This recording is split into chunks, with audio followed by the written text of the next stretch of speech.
Bonjour chers amis du Cercle Aristote, bienvenue sur une nouvelle vidéo, un nouvel entretien et nous sommes ravis aujourd'hui de recevoir notre ami et expert de la région de la Grèce et des Balkans dont on fait d'ailleurs l'entretien. C'est comme avec Laurent Michelon quand il était en Chine. Là, nous parlons directement d'Olivier Delorme, de ces magnifiques îles en Grèce où il fait entre 35 et 40 degrés alors que Oui, alors qu'en Europe occidentale nous sommes à 15 degrés sous la pluie. Olivier, bonjour. bonjour, bonjour. On est effectivement en canicule précoce avec 40 degrés hier, la température qui n'est pas descendue en dessous de 32 cette nuit. Et donc, on espère que ça va un petit peu tomber à partir de demain. Voilà. Olivier, on est Donc, évidemment. on vous regarde un petit peu avec envie, avec des températures un peu plus basses et la pluie. C'est ça. Et avec ce printemps pourri en Europe de l'Ouest, ce n'est pas le cas dans l'Est de la Méditerranée. Olivier, évidemment, nous faisons cette interview, nous enregistrons cet entretien le 14 juin 2024, donc quelques jours après les élections européennes législatives. Et il y a beaucoup de choses à voir en ce moment dans cet espace balkanique dont je vous rappelle que vous êtes un des meilleurs experts dans la cause nationale. Notamment, vous avez écrit plusieurs ouvrages sur la Grèce et les Balkans, également le roman sur Thémistocle, le grand héros de la Grèce antique. Également, vous aviez depuis très très longtemps pourfendu les questions au niveau de l'euro, hein, voilà, avec vos différents livres et engagements et conférences. On se régale évidemment de vos conférences sur le cercle Aristote.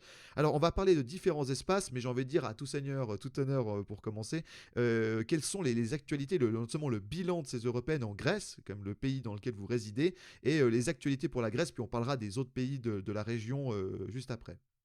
Alors, vous savez, d'abord, merci de votre invitation et je suis toujours très heureux de parler au Cercle Aristote. Donc, je suis très heureux de cette collaboration qui se continue et qui, j'espère, va se poursuivre dans l'avenir. Et effectivement, donc on parle des européennes en France parce qu'il y a eu un séisme politique derrière, mais dans beaucoup de pays, ces européennes ont marqué un moment politique très fort. Et c'est notamment le cas en Grèce avec quelques enseignements. Enfin, c'est le cas en Grèce, c'est le cas à Chypre, c'est le cas en Roumanie et en Bulgarie, donc, dont on va parler aujourd'hui. Euh, En Grèce, les européennes ont été marquées par la défiance du corps électoral par rapport aux partis politiques installés. C'est ça, je crois, qui est le premier enseignement de ces élections européennes.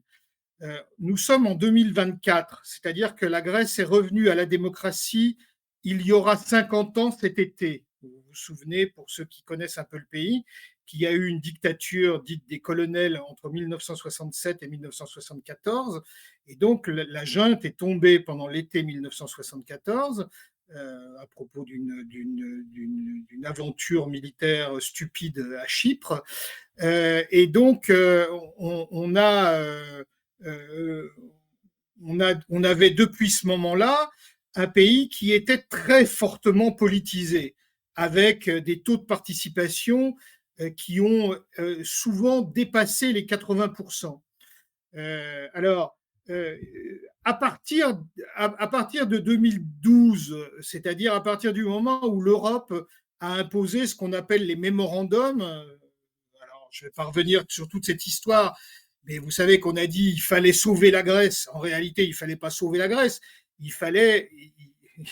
Ce qu'on a voulu sauver, c'est l'euro d'une part, et d'autre part, sauver les banques françaises et les banques allemandes qui s'étaient gavées de dettes grecques euh, bien plus qu'il n'était raisonnable, et qui donc, avec la montée des taux d'intérêt qui a été due en partie à l'euro, parce que l'euro a totalement privé la Grèce de toute compétitivité, et donc que le déficit commercial, comme en France, n'a cessé de se creuser à partir du moment où on est entré dans l'euro. Et donc, il fallait sauver ces banques françaises et allemandes qui auraient sauté tout simplement si la Grèce était sortie de l'euro et si sa monnaie avait été dévaluée et qu'elle ait fait un défaut de paiement. Donc, pour faire ça, on a imposé aux Grecs une austérité absolument imbécile et ravageuse qui a ruiné le pays, qui a ruiné les classes moyennes, qui a paupérisé massivement la population, qui a multiplié les faillites, désindustrialisé, ce qui fait qu'aujourd'hui, il reste à peu près plus que le tourisme et la marine marchande qui font tourner l'économie grecque et que le reste a totalement disparu dans ces politiques européennes et du FMI. Et donc, à partir de ce moment-là, on a eu une désaffection des Grecs vis-à-ne des urnes. C'est-à-dire que les gens ont commencé à dire on ne croit plus à la politique et on ne croit plus à la démocratie dans ce pays un truisme où est née la démocratie. Donc voilà. Et puis il y a eu l'épisode Syriza, où cette gauche dite radicale est arrivée en disant mais nous, on va tout changer, on va faire une autre politique. Et puis au bout de 6 mois, ils ont fait la même politique. Ils se sont assis sur le référendum qu'ils avaient proposé et où les Grecs ont répondu non aux politiques européennes de manière massive. Et Syriza a fait exactement le contraire de ce qu'avaient dit les Grecs. Et donc, il y a eu là un deuxième escalier une deuxième marche d'escalier dans la descente aux enfers de la participation. Et aux dernières élections européennes, donc qui ont eu lieu le 19 juin dernier, le premier enseignement, c'est qu'on bat tous les records d'abstention en Grèce. C'est-à-dire dans ce pays qui autrefois votait à plus de 80%, on a cette fois un taux de participation qui est de 41,39%, avec 2,5% de blancs et de nuls. C'est-à-dire qu'on a plus de 60% des Grecs qui ont soit boudé les urnes, soit refusé de voter pour un des partis, en présence. Donc vous voyez combien, non seulement il y a eu un ravage politique, mais il y a un ravage démocratique. C'est-à-dire que 10 ans après le début de ces politiques européennes, on a aujourd'hui un pays qui est dans une profonde crise politique où il y a une désaffection des urnes. Donc, ce que vous nous dites, Olivier, c'est que, d'après ce que je vois, donc on est passé de 80% à 40%, c'est-à-dire que 10 ans de politique européenne ont eu raison de 50% des électeurs en Grèce. Parce qu'on sait que même dans des pays qui ont une grande tradition de la démocratie comme la Grèce depuis l'Antiquité, même dans un pays comme ça où voilà, on vote beaucoup, l'Europe a quand même réussi à l'exploit de diminuer de 50% la Oui, participation oui. en Grèce. Si vous voulez, par exemple, aux dernières européennes, on avait un taux de participation de 58,7 et là, on est à 41,39. Donc, on voit bien, si vous voulez, qu'il y a une profonde crise démocratique et une profonde crise de confiance dans les partis qui, en réalité, ont tous trahi et ils ont tous trahi par l'Europe et pour l'Europe. C'est-à-dire qu'ils ont tous fait des promesses et puis une fois arrivés au pouvoir, ils ont dit bah, avec l'Europe, on ne peut pas faire ci, on ne peut pas faire ça, et donc on va faire le contraire. Et aujourd'hui, les Grecs ne veulent plus choisir. Quelles sont les autres grandes leçons des résultats des européennes au niveau Alors, de la politique intérieure Grèce, mis à part le fait que les gens ne veulent plus voter? après le règne de Syriza, donc en 2019, la droite est revenue au pouvoir. Elle est revenue au pouvoir triomphante parce que Syriza avait fait, avec le troisième mémorandum, donc le troisième plan européen, il avait fait pire que les deux autres réunis. Donc dans les deux autres réunis, on avait eu d'une part un gouvernement socialiste, d'autre part un gouvernement de droite avec les socialistes et même une partie de l'extrême droite de l'époque, puis Syriza avec un parti prétendument souverainiste de droite. Et donc, si vous voulez, c'est un peu l'ensemble de l'arc politique grec qui a été discrédité. Il faut comprendre qu'encore aujourd'hui, le PIB grec est de 20% inférieur à ce qu'il était avant la crise. Hein. C'est-à-dire que ces politiques, elles ont échoué. Quand on a déclenché les plans d'austérité en Grèce, la dette était à 120% du PIB. Elle est aujourd'hui à 180%. Le SMIC le SMIC et les salaires ont été coupés de manière drastique. Et aujourd'hui, le SMIC est juste au-dessus de ce qu'il était en 2012, alors que l'inflation a explosé. Donc si vous voulez, les Grecs en ont marre de ces partis qui les ont trempés. Alors la droite est revenue au pouvoir en 2017. Elle a été renouvelée l'année dernière de manière assez triomphale parce qu'en réalité, il y avait le danger turc que le gouvernement de droite a été droit dans ses bottes face aux provocations d'Erdogan et que sur le plan international, etc., on a un gouvernement qui tient le pays, si vous voulez, qui donne une bonne image du pays.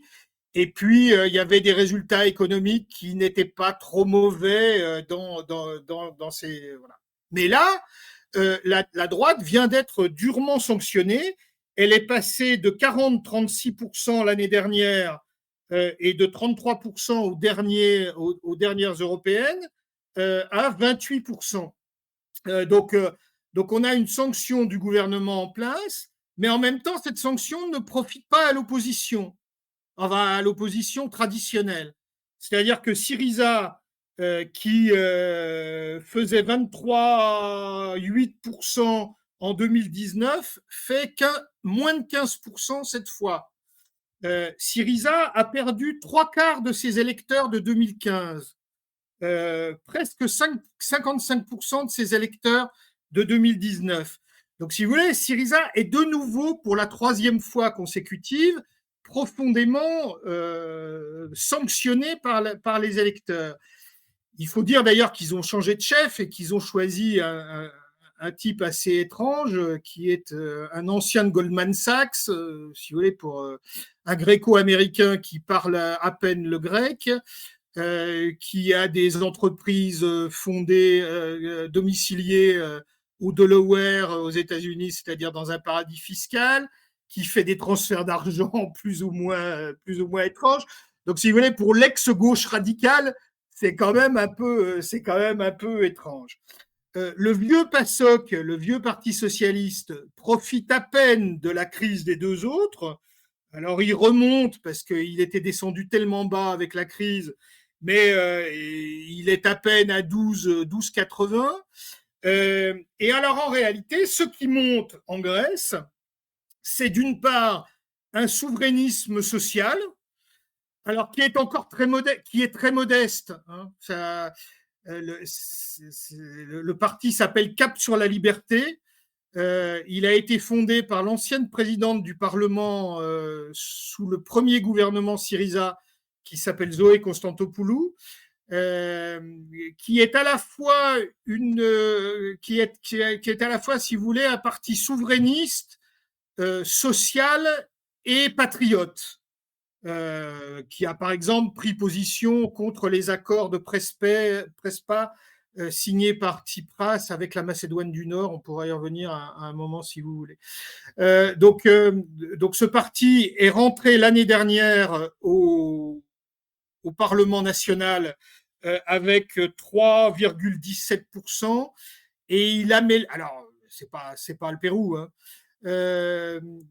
mais le seuil d'éligibilité en Grèce est à 3%. Et là, il a fait 3,40%, et donc il a un député européen. Et puis surtout, ce qui monte, c'est la droite radicale. Alors qui est un peu bizarre en Grèce.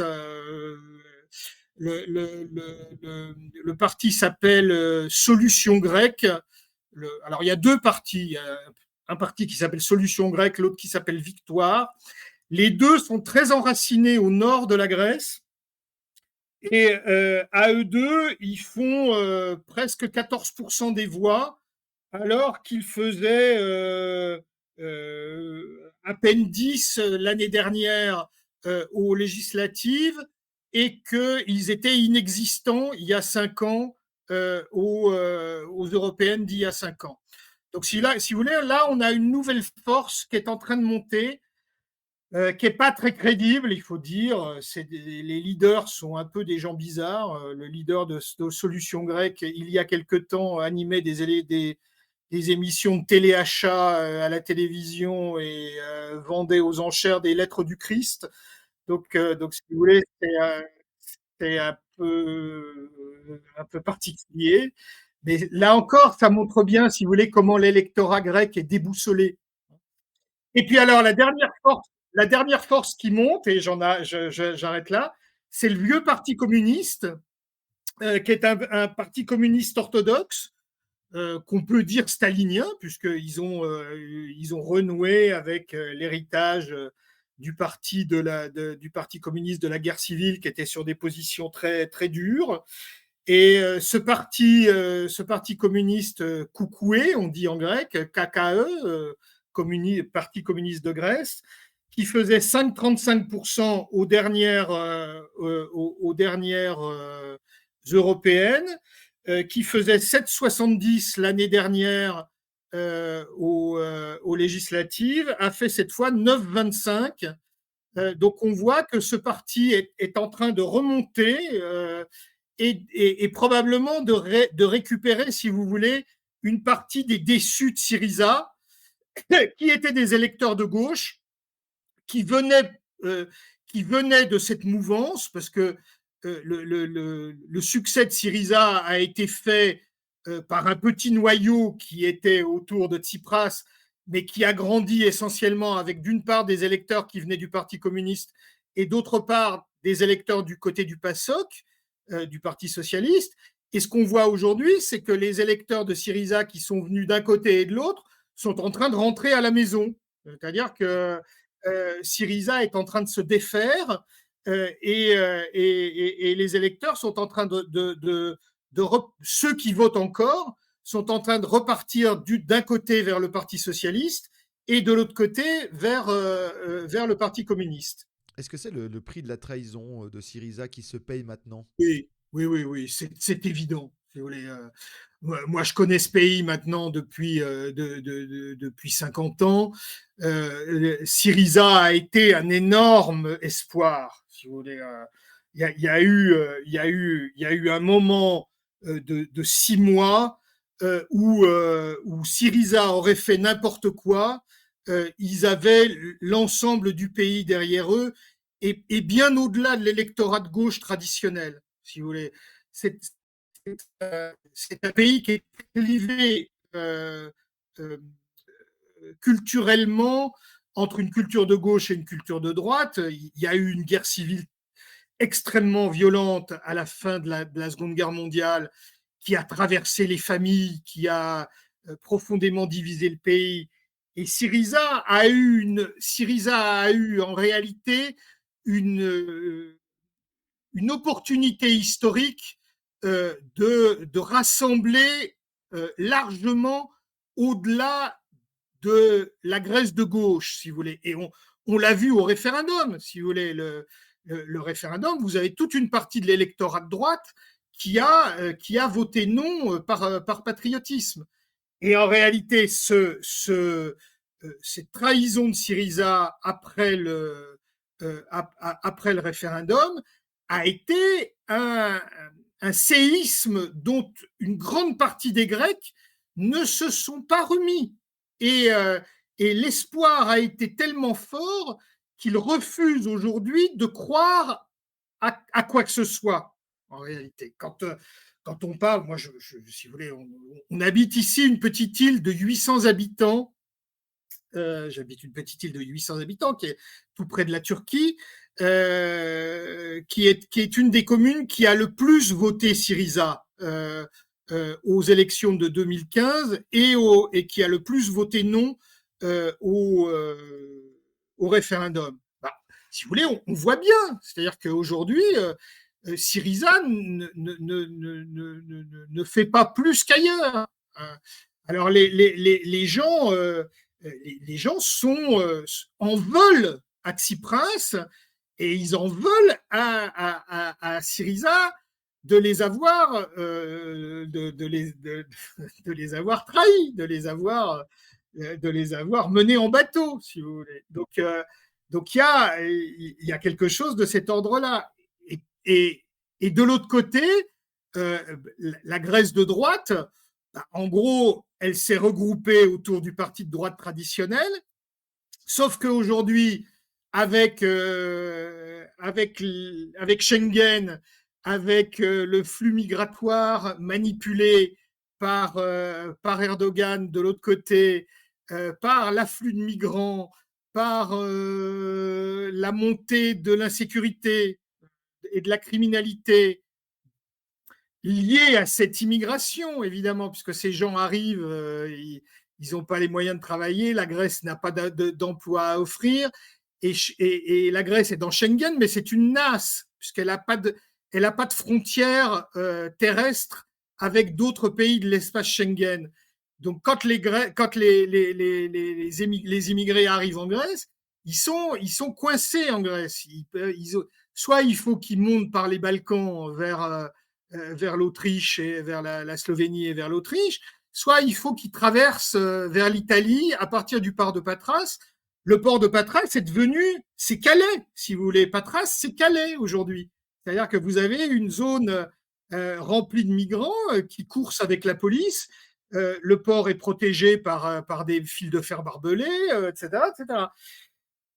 Donc, si vous voulez, tout ça, la Grèce était un des pays les plus sûrs d'Europe. Je veux dire, moi, j'ai connu la Grèce dans les années 70, 80, 90, 2000. Vous perdiez votre porte-monnaie, vous retourniez le lendemain où vous avez perdu votre porte-monnaie, il y avait vos papiers et il ne manquait pas un centime dedans. Si vous voulez, c'est un pays où on était totalement sûr. Or, aujourd'hui, la criminalité monte un peu partout. Et donc, les gens, ça va vous rappeler quelque chose. Je veux dire, les gens, au lieu de se tourner vers cette droite qui est européiste et qui, alors,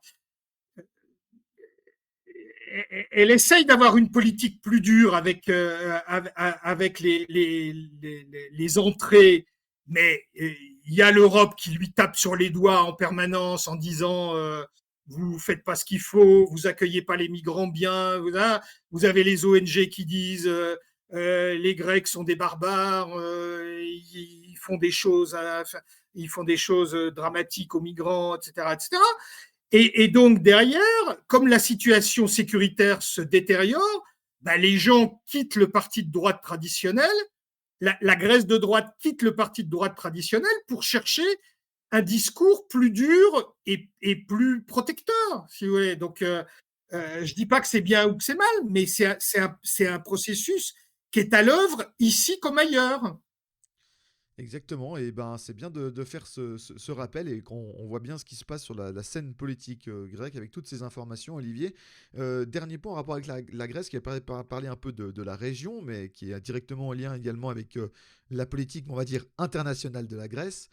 On sait que la Turquie, le rival traditionnel, est très occupé, que ce soit dans le Caucase, avec les Arméniens, et au sud avec Israël, la bande de Gaza, les Kurdes, tout ce qu'on veut. Est-ce que ça s'est un peu calmé sur le front de l'Ouest donc de par chez vous, on va dire, Oui, pour l'instant, la on est frontière tranquille. gréco-turque? Le sultan s'est calmé de notre côté. Donc, alors, vous savez que les tensions sont récurrentes en Arménie. On a laissé Aliyev et Erdogan s'emparer du Haut-Karabakh et de l'Artsakh et y faire une épuration ethnique totale. Hein. Plus de 100 000 personnes ont été chassées. Et puis aujourd'hui,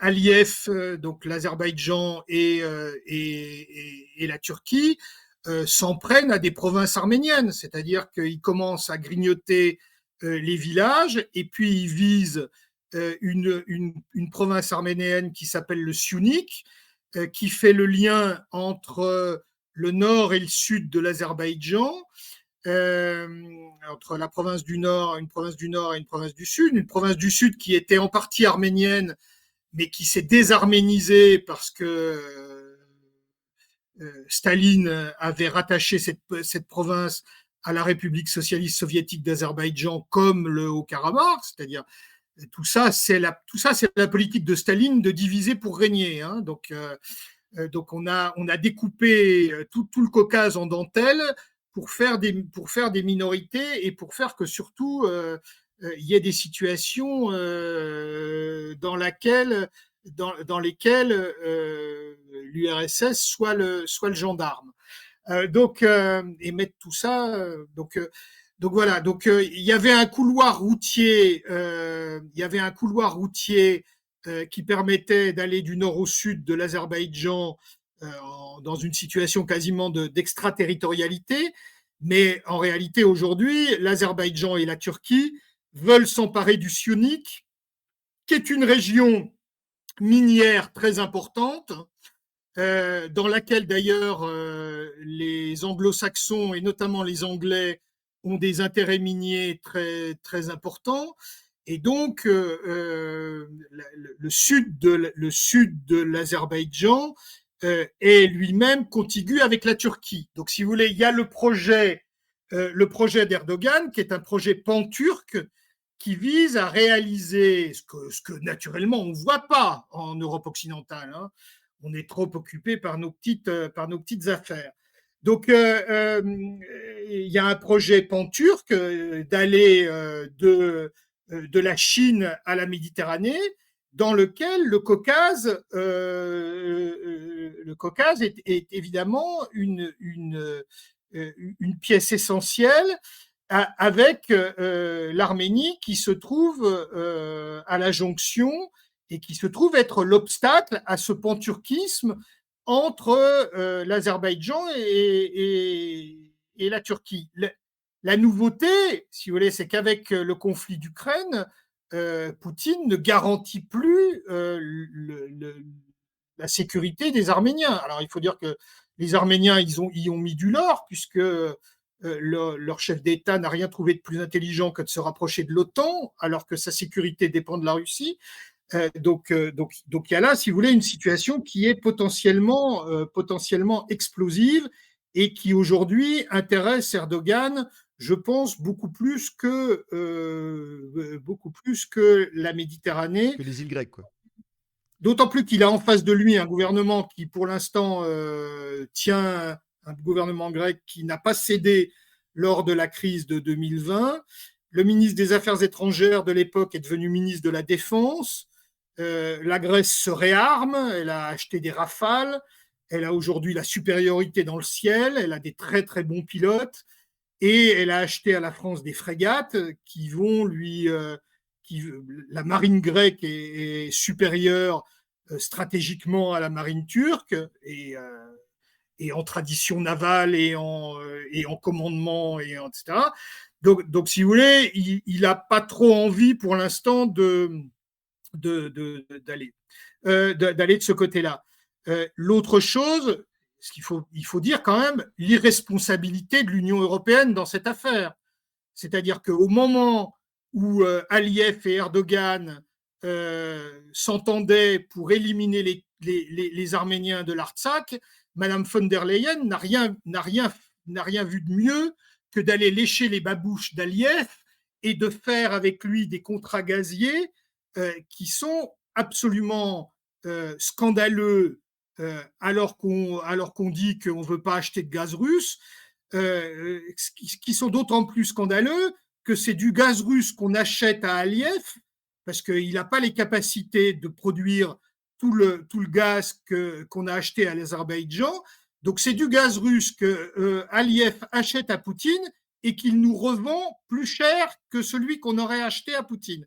Donc, si vous voulez, une fois de plus, vous voyez combien l'Union européenne dans cette affaire est un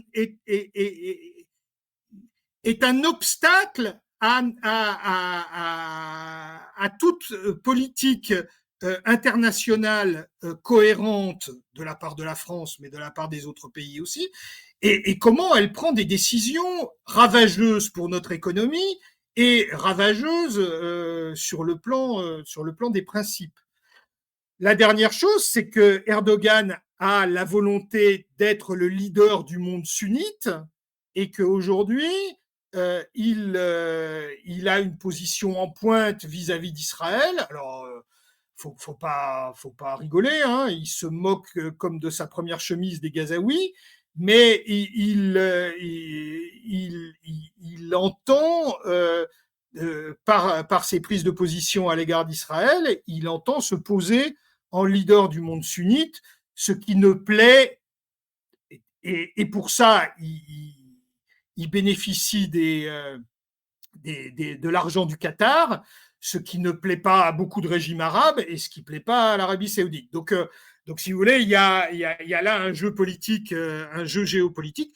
J'ajoute qu'il est toujours présent en Libye euh, et que sa situation intérieure est de plus en plus difficile parce que l'inflation est à plus de 100%, que les taux d'intérêt depuis la présidentielle sont passés de 8% à 100%, hein, même au-delà de 100%, que la monnaie continue à dégringoler et qu'il a été battu aux élections municipales dans lesquelles il s'était très, très profondément engagé, au moins autant que Macron dans les européennes.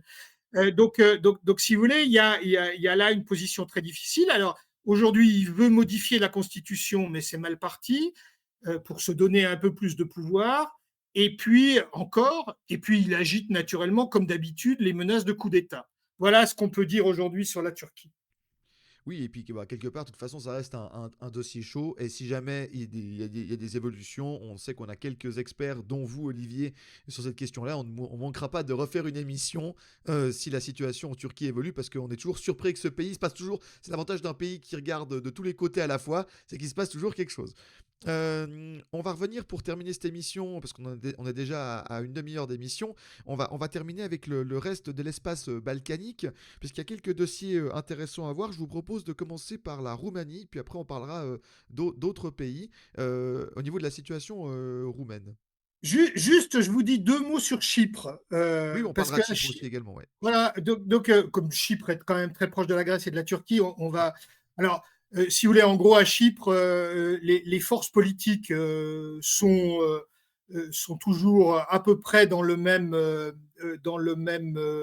rapport, sauf que cette fois, à ces européennes, il y a deux choses intéressantes à noter. D'une part, la montée de la droite radicale, qui est passée de 8,25 à 11,19% et qui s'installe en quatrième position sur l'échiquier politique chypriote, alors que le Parti social-démocrate s'effondre. Il est passé de 10,58 à 5,07. Donc, si vous voulez, là aussi, vous avez l'effet des politiques européennes et notamment des.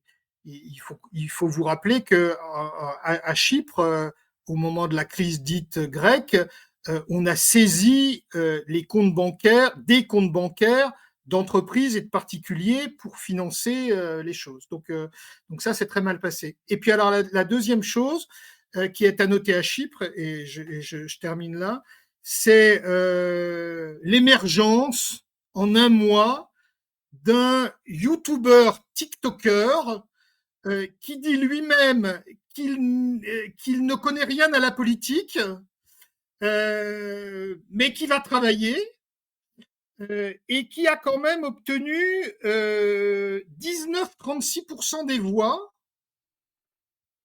voilà, en se déclarant anti-parti et anti-système. Donc, si vous voulez, là encore, vous voyez une crise démocratique à l'œuvre. C'est-à-dire qu'une crise démocratique à l'œuvre à Chypre, vous avez l'effondrement du Parti social-démocrate, tous les partis traditionnels qui baissent, et puis la droite radicale qui monte, et une espèce de truc qui surgit de manière totalement inopinée et baroque. Voilà. C'est ce qu'il y avait à dire sur Chypre. Ça change de la France parce que en France, les youtubeurs, ils font 1%. Donc, ça en ferait rêver certains qui ont des chaînes de 500 000 abonnés, de 700 000 abonnés sur YouTube et qui se battent pour 1%. Comprenne qui pourra. Voilà. Exactement. Oui, on parlait, alors, évidemment, il y a eu la situation à Chypre. On voulait également parler de deux pays, la Roumanie et la Bulgarie. Alors, je Ouais. propose de commencer par la Roumanie, puis on terminera avec la Bulgarie. Voilà. Alors, on va aller à la Roumanie parce que c'est plus simple. Donc, en Roumanie, vous avez une instabilité ministérielle, 8 gouvernements depuis 2015 qui ont chacun duré entre 5 et 21 mois. Donc, c'est un pays qui connaît une instabilité gouvernementale tout à fait importante.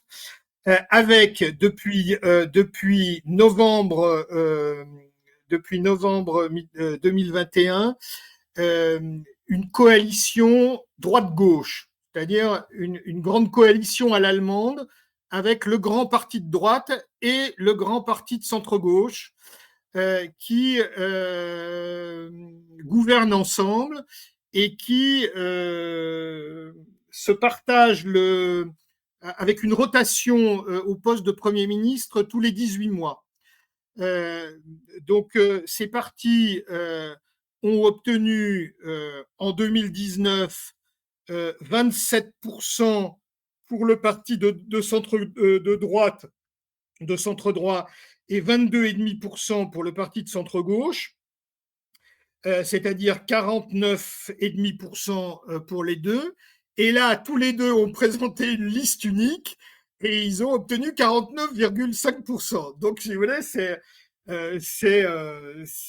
un résultat d'une remarquable stabilité dans un pays instable, mais qui a trouvé une sorte de stabilité depuis 18 mois avec cette grande coalition dont on verra ce qu'elle donne. Alors, là,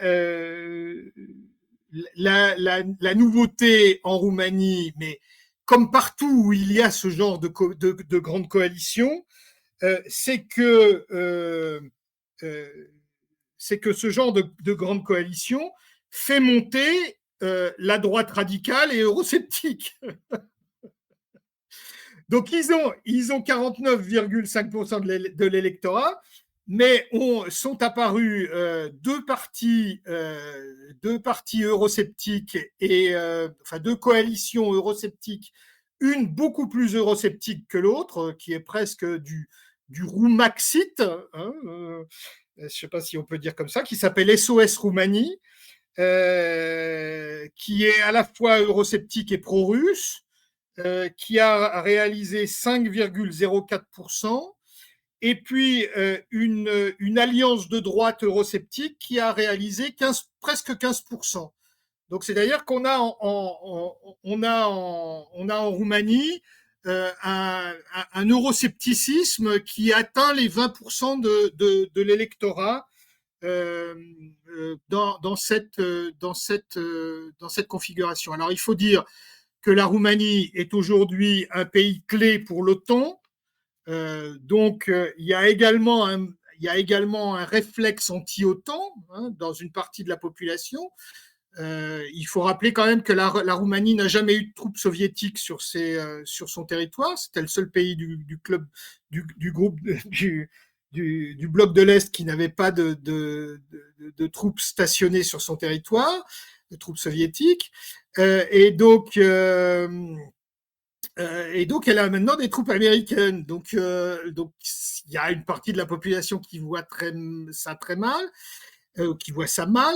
Et puis, il y a la question de la Moldavie, qui est un pays de langue roumaine, mais qui appartenait à l'Union soviétique, qui est une république indépendante, mais qui a elle-même une partie de cette république qui est sécessionniste avec les Gagaouzes et des troupes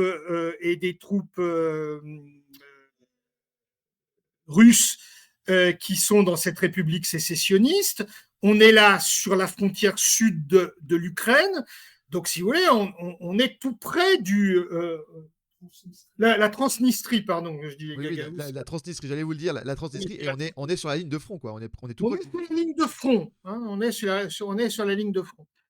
Donc c'est un pays qui est qui est aujourd'hui à la fois stable, instable, et avec une montée de force qui s'impose. Oui, parce Voilà qu'on pour voilà pour la Roumanie. Oui, puis on rappelle, bah, dernier point parce qu'après on va passer à la Bulgarie, on rappelle que parce que la Moldavie est un petit pays qui est situé entre la Roumanie et l'Ukraine notamment, mais qui a beaucoup de liens, notamment de liens ethniques et de liens familiaux avec la Roumanie, hein. Donc c'est vraiment. Voilà.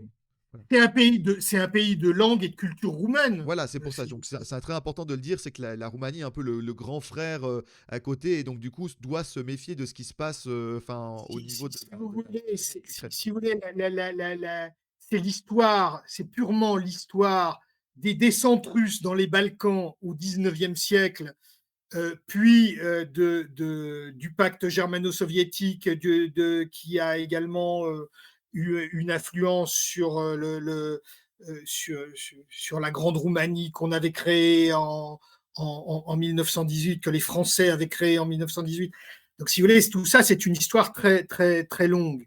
Alors, il faut rajouter que la Moldavie est le pays le plus pauvre d'Europe et le plus corrompu d'Europe, à peu près à égalité avec l'Ukraine, l'Albanie, la Macédoine du Nord. Donc, si vous voulez, on a là un pays qui, qui est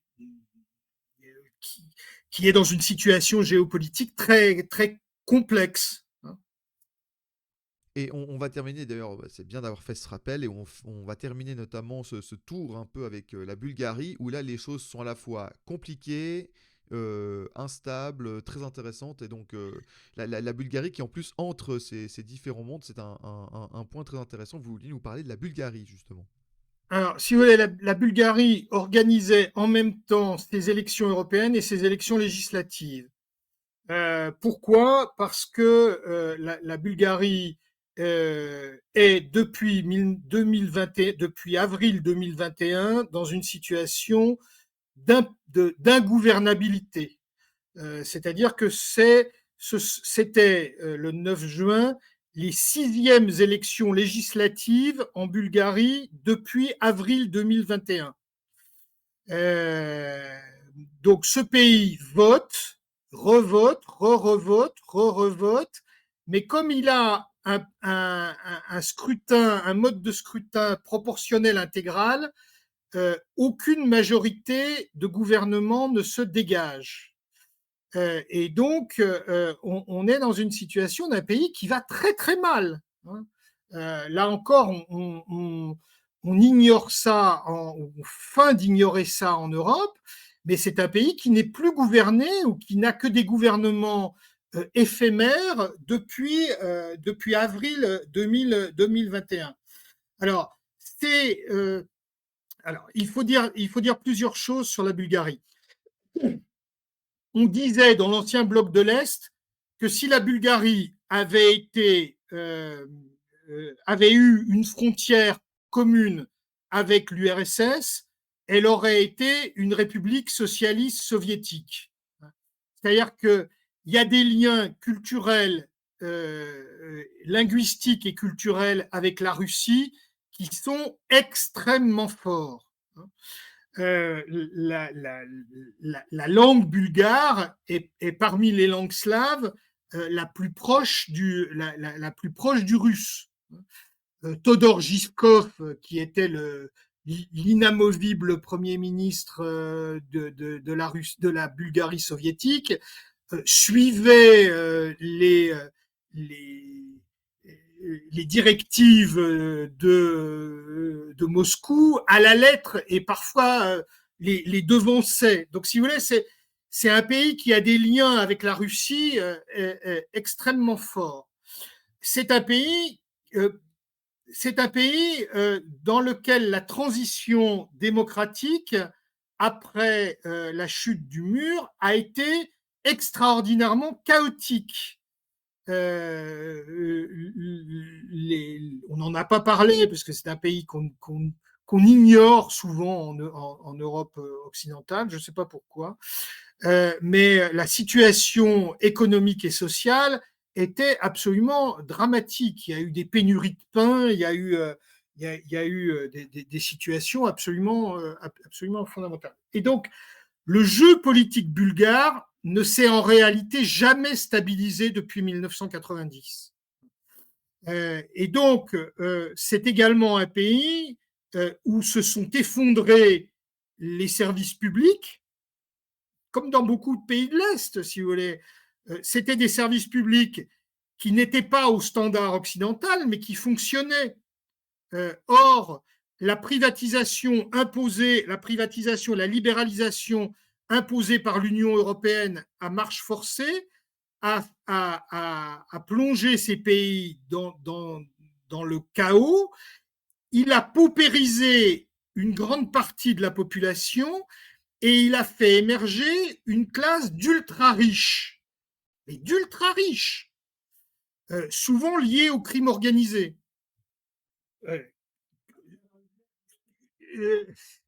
Kalimala. Excusez-moi, on me salue d'extérieur.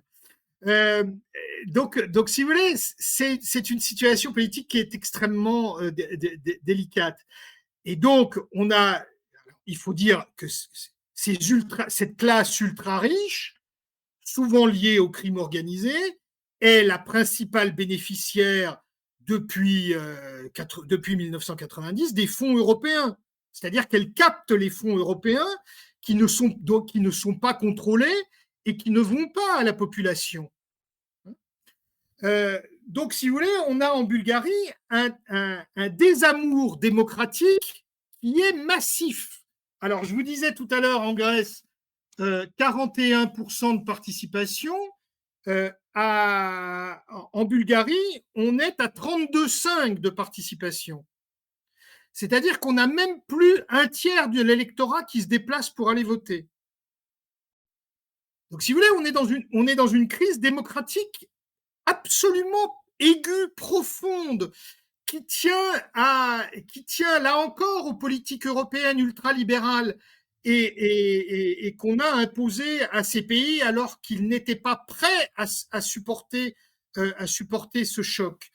La Roumanie l'a un peu mieux géré, mais la Bulgarie est aujourd'hui dans une situation démocratique dramatique dont on se demande comment on peut en sortir, si vous voulez.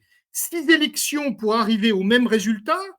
Alors, même résultat, c'est-à-dire qu'on a deux partis de droite, mais qui ne veulent pas collaborer, parce que l'un accuse l'autre d'être corrompu, et il accuse l'autre d'être corrompu avec toutes les apparences de raison, si vous voulez. Borisov, qui a été Premier ministre à de nombreuses reprises et qui est très bien vu à Bruxelles, est un homme qui est lié au crime organisé, qui est corrompu, tout son parti est lié à des pots de vin sur les marchés publics qui sont absolument gigantesques.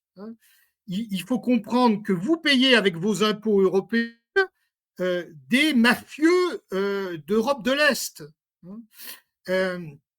Les deux autoroutes qui ont coûté le plus cher au monde se situent en Roumanie et entre l'Albanie et le Kosovo, où on a des coûts par kilomètre qui sont astronomiques.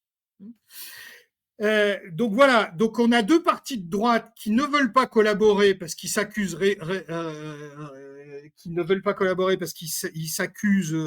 réciproquement d'être corrompus. Donc on avait la dernière fois un accord de rotation à la tête du gouvernement, mais qui n'a pas fonctionné.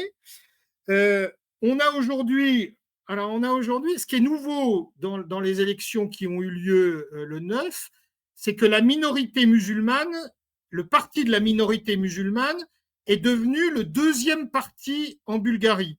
Pourquoi ? Parce que les Bulgares slaves se sont abstenus beaucoup plus massivement que les Bulgares musulmans, et que donc les Bulgares musulmans ont obtenu 17% des voix.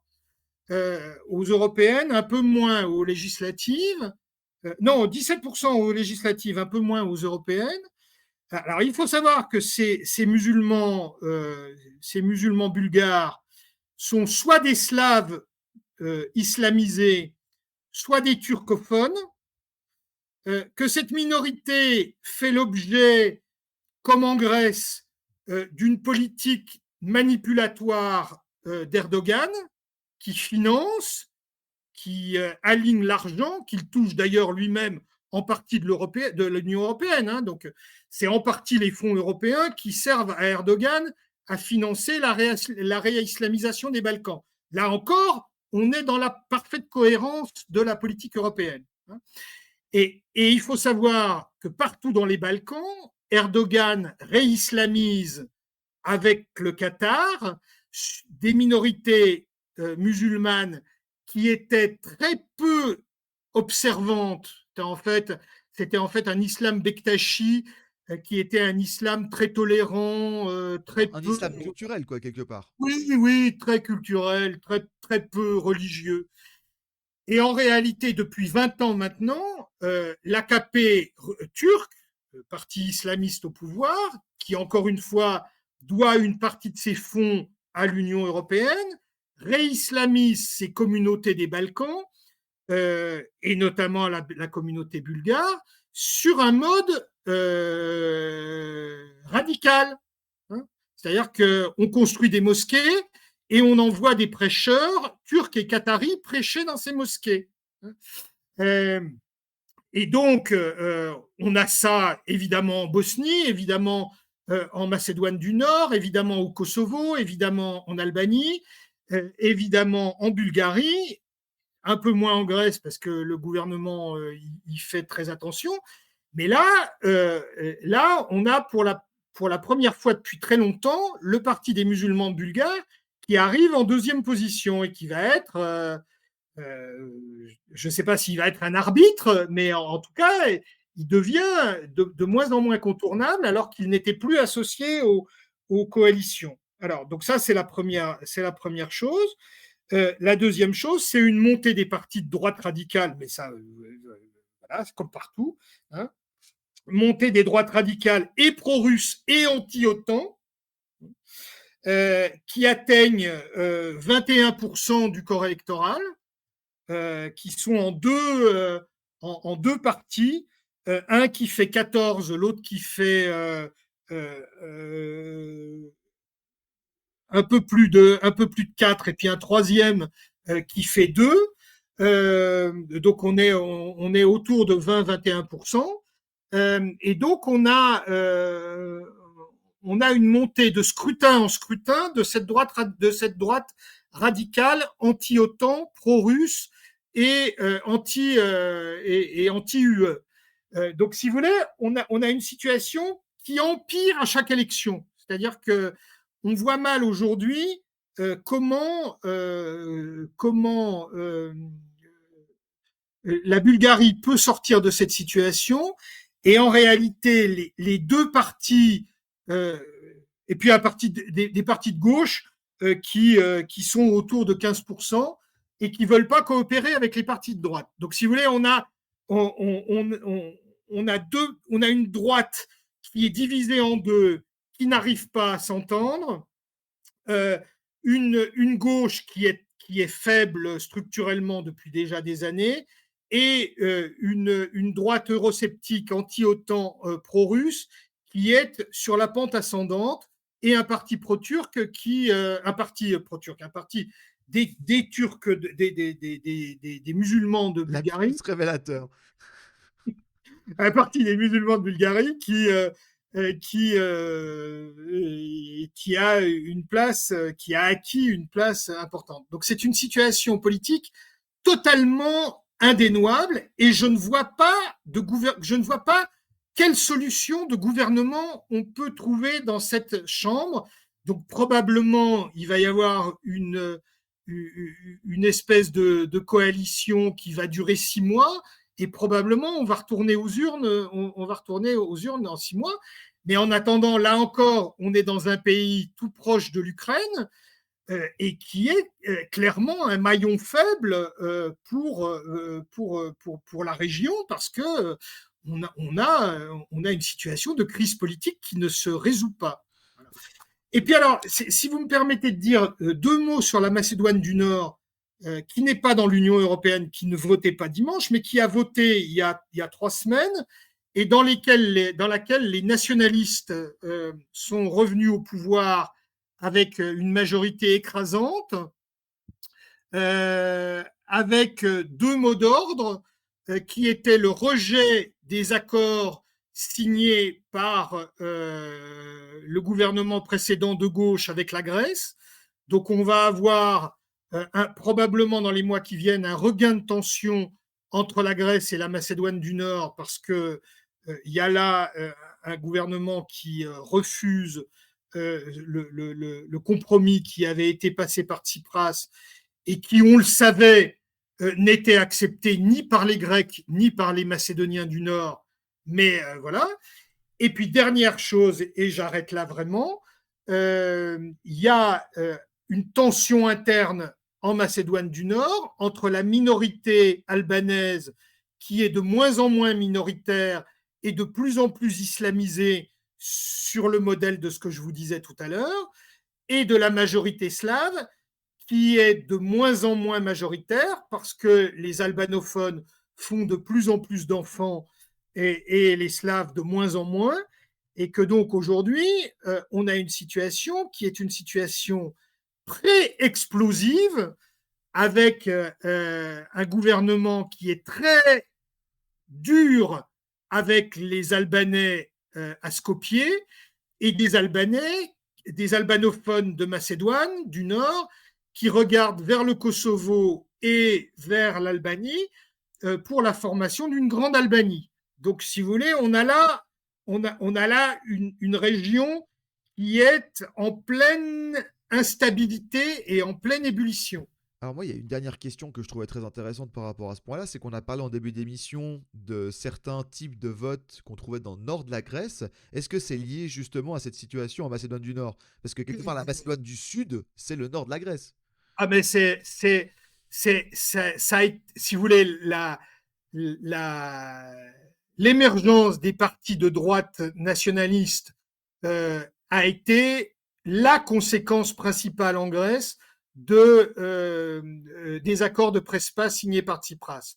C'est-à-dire qu'aux élections qui ont suivi 2019, si je ne me trompe pas, non, 2019, aux élections qui ont suivi 4 mois derrière, le vote Syriza dans le nord de la Grèce s'est effondré, mais effondré, si vous voulez. J'avais fait un papier à l'époque, je ne sais plus si c'est pour Marianne ou pour Front Populaire, sur les élections grecques. On voyait Syriza perdre les 2 tiers de ses électeurs dans certains départements du nord de la Grèce. Et donc, cet électorat est allé d'abord vers la droite classique, puis comme la droite classique, qui est dirigée aujourd'hui par quelqu'un qui, en fait, était favorable à ces accords de Prespa et ne les a pas remis en cause, ben on est allé chercher plus à droite et plus patriote. Mais ça, c'est clair. Si vous voulez, l'émergence des partis de droite radicale en Grèce du Nord et leur progression est mathématiquement liée, mécaniquement liée à la signature des accords de Prespa par Tsipras, qui était rejeté par plus de la moitié des Grecs selon les sondages, mais qui dans le Nord était rejeté par 80 ou 90% de la population, si vous voulez. Donc, et qui était rejeté par les Slaves de Macédoine du Nord de la même manière. Hein. Il faut savoir, si vous voulez, que ces accords n'ont été ratifiés au Parlement grec que par la convocation, je l'ai su à l'époque par des journalistes que je connais un peu, par la convocation par l'ambassadeur des États-Unis à l'époque, qui était l'ambassadeur en Ukraine au moment du Maïdan, si vous voyez ce que je veux dire. Hein, donc l'ambassadeur à Athènes au moment de Prespa était l'ambassadeur en Ukraine au moment du coup d'État maquillé en mouvement populaire de Maïdan à Kiev. Et donc, il a convoqué, lui et l'ambassadeur d'Allemagne, ont convoqué des députés pour leur conseiller, en réalité pour leur intimer l'ordre, de ratifier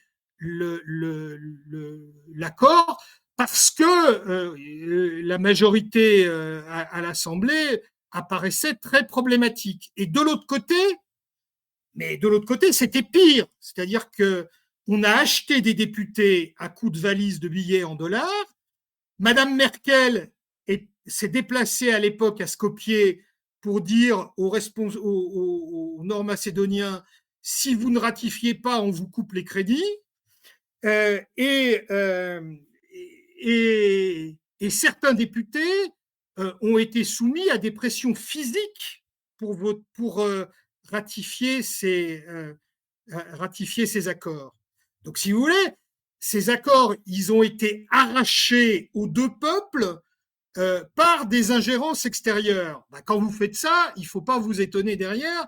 Il ne faut pas vous étonner derrière qu'il y ait des conséquences. Et la même chose se passe aujourd'hui entre la Bulgarie et la Macédoine du Nord, parce qu'il y a, si vous voulez, la Bulgarie reconnaît l'État macédonien, mais elle ne reconnaît pas le peuple macédonien. C'est-à-dire que les Bulgares considèrent que les Macédoniens du Nord sont une partie du peuple bulgare qui a été séparé de la mère patrie par les guerres balkaniques, le fait que cette partie-là a été rattachée à la Serbie à l'époque avant de devenir yougoslave, et ils considèrent qu'il n'y a pas de langue macédonienne, que la langue macédonienne est une nord-macédonienne, est un dialecte du bulgare. Donc la Bulgarie mettait également son veto à l'admission de la Macédoine du Nord dans l'OTAN. La présidence française de l'Union européenne a arraché un accord macédono-bulgare. Un accord qui est complètement baroque. Si vous voulez, on pourra faire une émission un jour là-dessus, parce que c'est à mourir de rire. Enfin, mourir de rire. À pleurer si on veut s'y prendre autrement, prendre les choses autrement. Et donc, là encore, on a imposé un accord macédono-bulgare qui aujourd'hui est rejeté par les deux côtés. Et donc, cet accord macédono-bulgare, il nourrit également le vote. Il a nourri le vote pour les nationalistes macédoniens aux dernières élections, et il vient de nourrir le vote pour les partis de droite radicale bulgares aux dernières élections. Donc, si vous voulez, tout ça est une diplomatie de Jean Foutre. La diplomatie européenne est une diplomatie de Jean Foutre. Donc, on fait des accords qu'on impose au peuple, et ensuite, qu'on impose au peuple par des moyens de corruption, de pression physique, d'ingérence extérieure, et puis ensuite, on s'étonne que ça ait des conséquences politiques intérieures. Voilà. Les peuples existent. Il faut que ces gens-là comprennent que les peuples existent. Ça serait un gros progrès pour eux. Et on retiendra cette conclusion pour l'interview. La diplomatie européenne est une diplomatie de Jean Foutre. Merci beaucoup, Olivier Delorme, pour cette heure d'interview très complète sur la situation actuelle dans les Balkans et dans l'Est de la Méditerranée de manière générale. Bien entendu, Olivier, on a rappelé vos livres en début d'émission. Je rappelle évidemment que vous êtes le bienvenu quand vous le souhaitez au Cercle Aristote, et que nous sommes toujours ravis de vous recevoir pour parler de ces différents sujets. Merci beaucoup, Olivier. Merci à vous et à bientôt. Chers camarades, si tu veux plus de contenu, de réinformation, d'éducation populaire et de formation intellectuelle, n'hésite pas à faire un don sur notre page Tipeee.